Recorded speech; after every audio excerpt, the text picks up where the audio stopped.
Ladies and gentlemen, this is your captain speaking, and I'm worrying for my sanity because this week I'm looking at the 2011 action-adventure game Uncharted 3: Drake's Deception. Released in November of 2011, Uncharted 3 is often regarded as inferior to Uncharted 2, which for the love of God I pray isn't true, and that might stem from the fact that Naughty Dog didn't put their full effort into the game's development. They had split their studio in half, with one team working on Uncharted 3 while the other half worked on what would become The Last of Us. Due to this split, Amy Hennig would end up writing the whole game herself and working alongside Justin Richmond to direct it. Marketing for the game revolved around the idea of wanting to create a game more open than previous ones and utilizing sand as a setting, as it was in stark contrast to the tropical and snowy settings of the previous games. I could explain how I feel about desert settings, but there's someone way more qualified than I am to do that. Take it away! I don't like sand. Will I be putting a ring on this game? Let's find out as we give it everything we've got!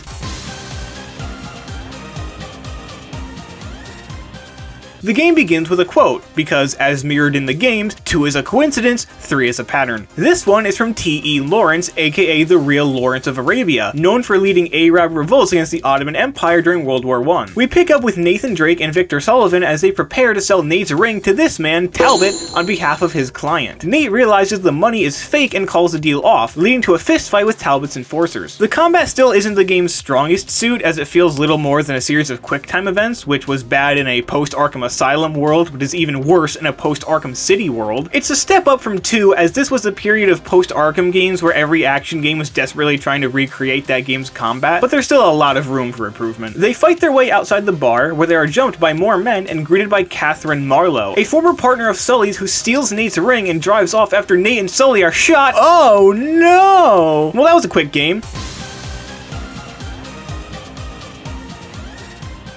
Just kidding! We rewind 20 years and see a young Nate, voiced by Billy Unger a year before he get a starring role in Disney's Lab Rats, enter a Francis Drake exhibit to steal Francis's ring, making sure to sketch a weird astrolabe looking thing in the process. His heist is interrupted by a younger yet familiar man who also intends on stealing the ring. Nate is thrown out by security, for what reason I'm not exactly sure, and decides to follow the other man, which is easier said than done, as Nate has to sneak through the streets and climb up the side of a hotel. He oversees the man receiving a key and continues following him, now with the goal of stealing that key. This time, Nate has to stick to the rooftops because he's apparently been a skilled climber forever. He manages to steal the wallet while the familiar-looking man is distracted, talking to a familiar-looking woman, though said familiar-looking man failed to mention he could teleport because it's the only way to explain how he managed to get in front of Nate so fast. The man makes Nate give him his wallet back, but not before praising his abilities, as unpolished as they may be. We flashed forward to later that day, where Nate reveals that he took the key out of the wallet before giving it back. He sneaks back into the exhibit and steals the ring and the weird astrolabe, and he places the ring into the object, whirring it to life. Before it can finish its routine, the familiar duo show up and we finally hear their names! Why, Victor, look who it is. Catherine! I had to keep the mystery alive, you know? Catherine takes the object, but Nate uses some now you see me magic to hide the ring, and flees, eventually getting shot at. Guys, he's just a kid with a ring, is that really necessary? He's eventually cornered and seconds away from death when he's saved by Sully. Thank God, otherwise we'd have to deal with the Drake Point paradox or some shit. Sully helps Nate escape and the two introduce themselves, Nate mentioning being a descendant of Drake and one of his overseas mistresses. He also mentions that the Drake ring was given to Francis from the Queen after he finished circumnavigating the globe, and that it works as the key for the astrolabe-esque object, which is a sort of decoder to reveal a hidden mission the Queen sent him on during his navigation. See, Drake should have crossed the East Indies in about a month, but it took him 6, so Nate theorizes that something big is hidden there, like treasure, which piques Sully's interest. Sully wants to take Nate on as a protege, and we get the moment we all knew was coming but still smiled at anyway. My friends call me Sully. Nathan Drake. We also get this fun bit of editing. I see great things in our future, kid. I actually really liked this flashback sequence. It was fun seeing how Nate and Sully came to work together, and it also worked to set up the main antagonist and her motivations, while also reminding players that Francis Drake never had any recorded heirs, so Nate's claim as his descendant can't officially be confirmed. I just think it's strange that he found the ring when he was 15, but didn't dig up the journal the ring leads to until he was 31. He's shown to be a very intelligent kid, so how did it take him 16 years to find the thing? And yes, Nate was 31 in the first game, 33 in the second, and 35 now. Speaking of the now, we find out that the shooter, Charlie Cutter, was in on the plan with Nate and Sully, and it was all a ruse to lure Marlowe out, complete with a fake ring. The three make their way through the alleys and streets of London to meet with... Good evening, lads. Oh no. Yep, Chloe Fraser is back. Woohoo! She tracked Marlowe and her crew to a warehouse, and the four prepare to sneak in. However, the warehouse is completely empty. Nate uses some tire tracks and slightly raised platforms to figure out how to open a hidden door leading into a cave. Thankfully, Chloe leaves to prepare for the getaway, severely limiting the chances of terrible banter that makes me want to drive a Nathan stake into my heart. They journey through an area more akin to the Outlast sewers, right into an area that wouldn't look out of place in Arkham. Man, a lot of chances for Batman references in this series. The old abandoned underground train station is connected to an older abandoned underground library where they find Marlowe and crew as they discover that the ring is a fake. Marlowe has everyone leave the library to search for Nate and the ring. Ironic. With the library all to themselves, Nate discovers a journal belonging to T.E. Lawrence, that guy who said that thing earlier, and evidence implying that Marlowe and her mystery menagerie had him killed. He then uses the ring and the decoder to get the message Long Hidden, an anagram of Golden Hind, the name of Sir Francis Drake's ship. Nate says it's a clue pertaining to something in this room, but like, how? Marlowe doesn't have the ring, she doesn't know what the message says. Are you telling me we have a villain who managed to set up base right on top of a massive clue pertaining to the thing that they are looking for, again? This one's even worse! At least Lazarevich knew he had to find something in Borneo, Nepal, and the Himalayas. Marlowe had no idea where to even start looking! That's why she needed the ring in the first place! The solution to this puzzle is a deer head on the wall, which is hiding a map to Arabia. Now, who wants to bet that Nate will later find a message from Francis in a completely different area telling him not to follow the map because it leads to something cursed? Well, before we get the answer to that question, the three of them have to fight their way out of the underground, which brings us to the first extended gunfight. Though it doesn't feel that long thanks to the enemies being idiots, the fight lasts from the train station to the train station, where they are rescued by Chloe. Back in their safe house, Nate reveals what he's found. Sir Francis Drake was in Arabia on behalf of the Queen and the OG 007 John Dee, trying to find the Atlantis of the Sands, also known as Ubar, Aram of the Pillars, and the City of Brass, located somewhere in the Rub al Khali Desert that touches Saudi Arabia, Oman, the UAE, and Yemen. Side note, Ubar and Aram of the Pillars are the two names used most often, so you only really need to remember those. T.E. Lawrence searched for Ubar as well, claiming it to be a city destroyed by God for its arrogance. He never found it though, only documenting that two clues toward its location are hidden in former Crusader temples in Syria and France, as the Crusaders were also looking for it. Chloe rightly brings up the disaster that was their last adventure to find a missing city, to which Nate has a terrible counter. But this time we have the upper hand. You constantly had the upper hand last time too! Sure, Lazarevich got to each location before you did, but he only discovered things after you did! Plus, you're forgetting the whole cursed tree sap that turned people into immortal roid smurfs thing! Since Chloe's no Elena Fisher, she can't lawyer her point across, so they split into two groups. Nate and Sully to the French temple, Chloe and Charlie to the Syrian temple. As Nate and Sully cross a jungle in the middle of France, I want to briefly mention the conversation they have along the way. Them recounting old adventures and laughing about it goes a long way in showing their friendship, and they're needed since we're like 3 games in and Sully's been around for like, what, 2 hours? They find the old chateau and have to navigate through it to find the clue they're looking for. Their exploration includes the chateau's bat cave, which Nate emerges from to see that Talbot and his men are already there. I'm not going to ask how Talbot and his men got there first, I'm not going to do it. Nate reunites with Sully and plows through Talbot's men into the tower with the symbol from the journal and opens a passageway into a secret laboratory used by John Dee, the right hand of the Queen that Sir Francis worked for. They find a hidden hole under the main table, there's a typo in the subtitles again, and Nate solves a very weird puzzle to find the tomb of Sir Godfrey, who lived in the chateau. Inside the tomb is half an amulet with half a message on it, with the other half likely being in Syria. If you've played these games or watched these videos, you know what's about to happen next. Talbot shows up and takes the amulet piece, leaving when the crypt begins to be overrun. Oh my God, what the hell? Fuck this shit, I'm out. No thanks. They escape from the tower back into the chateau in time to see Talbot and his men covering the place in gasoline and burning it down like their name is Seth Rollins, leading to one of my favorite parts in the series. Having to navigate the chateau and the chaotic conflagration currently consuming it is a lot of fun. The fire adds a timer and tension that actively influences the environment, and it provides an amazing backdrop for the climbing, gunfights, and fistfights. I don't know if I'd say it's better than Uncharted 2's train section, but it's definitely up there. After escaping, Sully tells Nate his pride is making him reckless, and Nate realizes that Chloe and Charlie were probably followed just like they were, so they head to Syria, and arrive the next night. So it takes Nate like a month to get from Borneo to Nepal, but less than a day to get from France to Syria? Okay. They explore the suspiciously silent Syrian citadel, and make sure it doesn't stay silent for long by blasting away all of Talbot's men before finding Chloe and Charlie completely unscathed. Charlie reveals that Marlowe and her crew are members of a secret society that connected a bunch of spy networks under Queen Elizabeth, and the next hint to find the other amulet piece requires requires them to get to the top of the castle. Their ascension is far from easy, though it does seem like a blast. They make it to the highest point of the castle and find a symbol that matches a symbol on Drake's map, which happens to be positioned next to Ursa Minor, also known as the North Star. So, in order to find the crypt, they must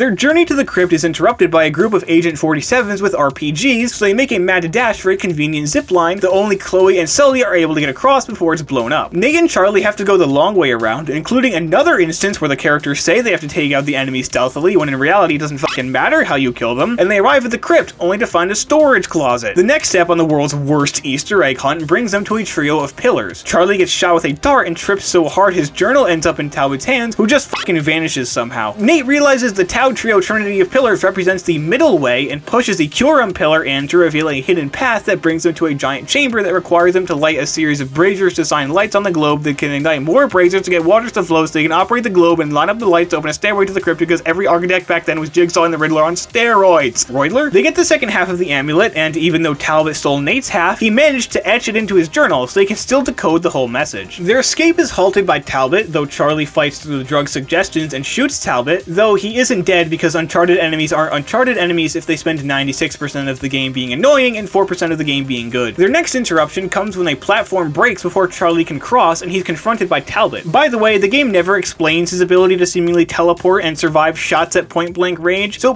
basically what I'm saying is he's Jason Voorhees. And here comes Pamela. They steal the other amulet piece and Marlowe says this. As if it were in the cards all along. Not wanting to get smoked, Charlie has no choice but to jump off the tower, breaking his leg in the process, and they find what the amulet piece was swapped with. What do you think Nate's confidant level is with him? Oh, by the way, this is never addressed again. They carry Charlie to the entrance through waves of faceless goons and are saved by the unsung hero of Uncharted 2, Bus Ex Machina. Chloe and Charlie pull out, leaving just Nate and Sully to head off to Yemen with help from Elena Fisher, despite Nate's argument. Because, once again, these two split between games, meaning we're going to see the same love story for a third time in a row. Oh, but it's a bit different now. See, they actually got married between games and have since split. You know, I'm real glad they decided to have all the actual relationship stuff happen off screen. It really helps with my investment. Elena questions Nate's obsession with Drake's East Indies lie, and we once again hear someone bring up how Nate's reckless nature is going to get someone hurt and that Sully would do anything for him. Man, they're really giving Sully the full Hawkeye treatment this time. They're walking through a city in Yemen to get to the old quarter when Nate spots Talbot because of course one of the two enemies they're up against with actual faces just so happens to be in the same spot in this giant city. Nate's tailing mission goes belly up when Talbot ambushes him. How he saw Nate, I have no idea, but Nate manages to snag Charlie's notebook back. He has to fight through a swarm of henchmen, though strangely not Talbot himself. Maybe he's the first Uncharted villain to realize he'd make no progress without Nate doing all the work first. Nate reunites with Sully and Elena, and get this, they just so happen to take shelter in the exact building Nate didn't even know he was looking for. Uncharted 3, Drake's coincidences, everybody. We get some generic dialogue between two people that used to be in a relationship that are clearly going to get back together at some point, and Sully makes a joke that I would make, and probably have in the past. Well. It's cute. What? Because it's a well. Nate solves a series of puzzles down in the cistern, including one that I think is really creative despite being incredibly impossible. Elena wonders why Sir Francis just gave up after coming this far, saying this place seems like a warning. And given the Soul Stone decor, I'm inclined to agree. But Nate and Sully care more about a celestial map guiding them toward Ubar. The spiders don't appreciate Elena's trash talk about their house, so they attack more aggressively as our party of 3 escape into a chamber with vaguely threatening messages written by Sir Francis. Elena asks why it's not enough for Nate to know the location of Ubar before Marlowe, and I actually disagree with her here. Unlike in Uncharted 2, when Nate could have just gone home with the Purba, Nate going home now would give Marlowe free reign to find the celestial map and use it to find Ubar. They get ambushed by Marlowe's men as they attempt to leave, so she isn't very far behind his trail at this point, unlike Roman and Navarro and Lazarevic. They make their exit and Nate gets scarecrowed. Seriously, I'm half expecting his giant ass hand to appear out of nowhere at any second. He wakes up and is greeted by Marlowe, Talbot, and some random third guy, and would you believe it, the villain decides to be a good villain halfway through instead of 98% through. I suspect I know you better than anyone, Mr. Drake. Of course, that's not your real name, is it? Mother commits suicide. Father surrenders son to the state at the age of 5. Don't worry. She's of no interest to us. Unless, of course, we need to apply a little pressure. He just saw something he could exploit. When he scooped you off the streets of Colombia 20 years ago, did he save you from that life? Or did he just doom you to this one? Having nothing left to lose, Nate chases Talbot in a pretty extensive and fun chase that takes them through the streets, buildings, and rooftops. They get into a fight that ends in DQ when random third guy attacks Nate with a foreign object. Ramses goes off to torture Sully for Ubar's location, and Nate fights through a group of pirates to emerge in the best part of this whole game. It genuinely feels massive, it's unlike any area from the previous games, and the gunfight isn't even that bad since you get pretty easy access to a number of machine guns. Speaking of feeling massive, here's this camera shot.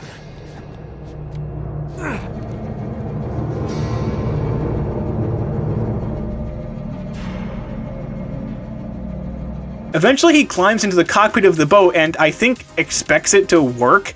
He seems genuinely surprised that it's broken, like half the fucking ship isn't missing, and uses a conveniently located zipline to get headbutt down to Davy Jones' locker. Admittedly, this section of the area isn't as good, it's more about fighting through the enemies in the now rough seas, until this happens.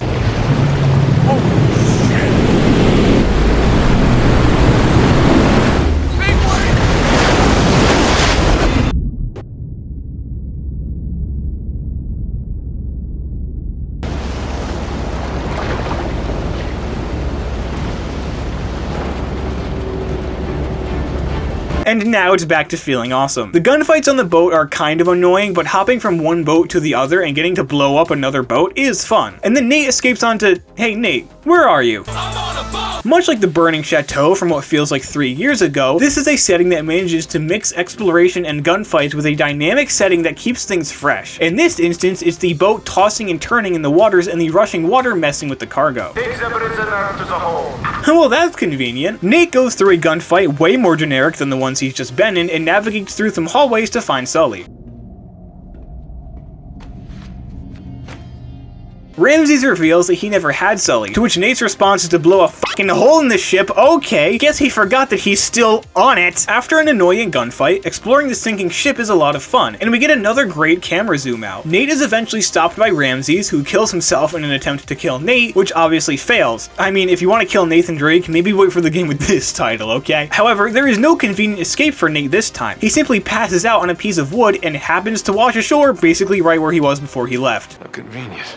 Just because you point it out doesn't mean it doesn't count towards the astronomical amount of coincidences in these games. Nate makes it to where Elena is staying. How he knows where that is, I have no idea, and understandably passes out, but not before Elena shares her plan to stow away on a cargo plane that will be dropping supplies onto Marlowe's convoy in the desert and apologizing for the whole failed marriage thing. At dawn, they sneak through the airport, and if you think they actually sneak through it, then you clearly have no experience with these games. Since Nate already almost lost Elena in the last game and Sully's death is all but confirmed, given how this game is played out, Nate decides to go it alone, asking Elena to leave. And she does! That's a nice character moment there, given how insistent she's always been on coming along. She sees that Nate is clearly worried and is putting her life ahead of his own. Nah, just kidding, she circles back around to help Nate jump onto the plane because she wanted to complete the planes, trains, and automobiles hat trick. Alright, what's your next step in this plan, Nate? Crashing this plane. Hey, look! It's that scene in the Uncharted trailer just straight copied instead of coming up with something original. Nate's plane crashing plan has one downside though. It left him lost in the world's largest continuous area of sand. Not a great plan.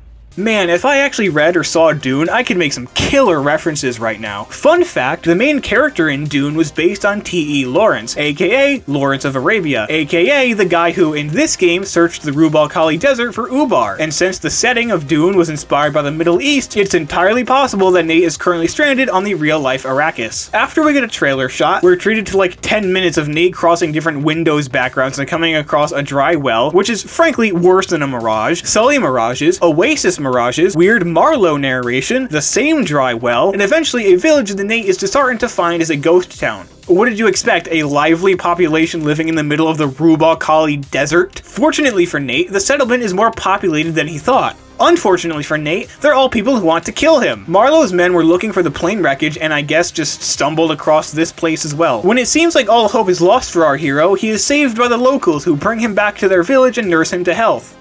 Wait, Nate is introduced to this man, Salim, and if I had a nickel for every game I've played with Nolan North in it and an Arabian man named Salim that helps the protagonist defeat an annoying woman, I'd have 2 nickels. which isn't a lot, but it's weird that it's happened twice. Salim's been tracking Marlowe's convoy, saying they're all doomed if they find Ubar. He then gives us Ubar's backstory, saying it was cursed by the spirit of the jinn that were trapped inside a vessel by King Solomon and cast into the water, because of course it's fucking cursed. You should have known that the second Nathan Drake started looking for it. We have yet to see this man look for something that isn't cursed. Remember that part from Uncharted 2 when Nate jumped between the cars? Yeah, how about we do that again, but in a worse looking area, and throw in a horse? Sound good? Well, there's nothing I can do for you if it doesn't. This game came out 10 years ago. At one point, Nate gets tackled off his horse, but this isn't his final destination. I can't say the same for his attacker, though.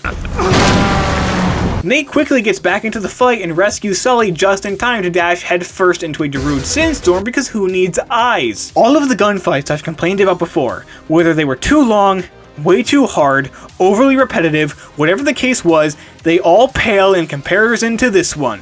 You know why? Because when shooting guys in those fights, you can actually fucking see them! Blindly butt-fumbling your way through that garbage brings Nate and Sully right into Ubar, the Atlantis of the Sands. And at least this place has a valid excuse for never being found. It's in the middle of a massive desert and constantly surrounded by a sandstorm. They find a fountain, and as Nate drinks from it, he deduces that Ubar is connected to an underground spring, thus allowing it to thrive. He finishes just in time to see the sky turn red, which is always a great sign. Just ask Blake Langerman. Instead of blood rain, this time it's just an eclipse. Now that's a hell of a thing.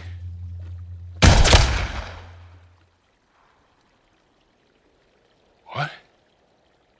No. Well, who didn't see that coming? The only thing they could have done to make it more obvious was have Sully say he was going to retire after this job. And if that wasn't bad enough, now Nate has bullet sponge human torch monster men to deal with. Awesome! He follows Marlowe and Talbot down an elevator, giving chase to Talbot until he... Okay, well this isn't so bad, you know. Oh, it's still bad. Nate runs so fast he turns back into a teenager until he winds up on the roof from earlier. But this time Sully's pointing the gun at him, and he shoots! Yeah, that whole thing was just another drug trip, and you can't tell me they weren't heavily inspired by Scarecrow from Arkham Asylum at this point. His real trek to find Marlowe and Talbot involves a lot more insufferable incendiary idiots and real annoying motion blur. He gets yeeted into another plane of existence by himself and progresses onward, fighting through wave after wave of enemies because this is the end game of an Uncharted game and those only go one way. He ventures into a building where... That you, kid? Oh, thank God. Haha, psych! Sully explains that the water supply is tainted with a powerful hallucinogenic agent that drove all the inhabitants mad. Nate realizes that Marlowe and Talbot are after the vessel supposedly containing the spirit of the Jinn, and that Sir Francis Drake actually found Ubar, but when he found what he had been sent to retrieve, he lied to the Queen and covered up his voyage so that she wouldn't have that power. They make some comments about Ubar's lacking structural integrity, which will be important in like 30 seconds, and catch up to Marlowe and Talbot. Talbot gets the jump on Sully, and Nate dives into the water to rescue him, shooting the crane, grabbing the vessel into Ubar's main structural support beam. Their desperate escape leads them right to Marlowe and Talbot, but the floor collapses right into quicksand. Marlowe tries to get Nate to save him by telling him to prove he's worthy of the ring, to which Nate responds with, I got nothing to prove. That, boys and girls, is called a character arc, though he does try to save Marlowe anyway. He fails and she is swallowed along with the Drake ring. That, boys and girls, is called symbolism. They continue their escape and realize they are currently inside a giant sinkhole, which is honestly also really fun. It's not a long escape since it's interrupted by a final fight with Talbot that is just a regular combat encounter, but it still has some great scenery and tension. But yeah, Talbot dies and Salim returns to help Nate and Sully escape as Ubar collapses in on itself. Let's see, that is now 3 expeditions to find lost treasure, 2 destroyed cities, a sarcophagus at the bottom of the ocean, a failed marriage, and about 5 wars worth of dead bodies. But at least Sully nabbed some coins. Going back to that failed marriage for a second, let's say we wrap that up. Sully gives Nate a CW pep talk that, unlike a CW pep talk, actually has good advice. We don't get to choose how we start in this life. Real greatness, it's what you do with the hand you dealt. And Nate fixes his relationship with Elena with one line that, consciously or subconsciously, you knew was coming. I'm really sorry about your ring. Yeah, it's alright. I swapped it for something better. And our story ends with our Holy Trinity walking towards Sully's new seaplane. You know, since Nate wrecked the other one 4 years ago.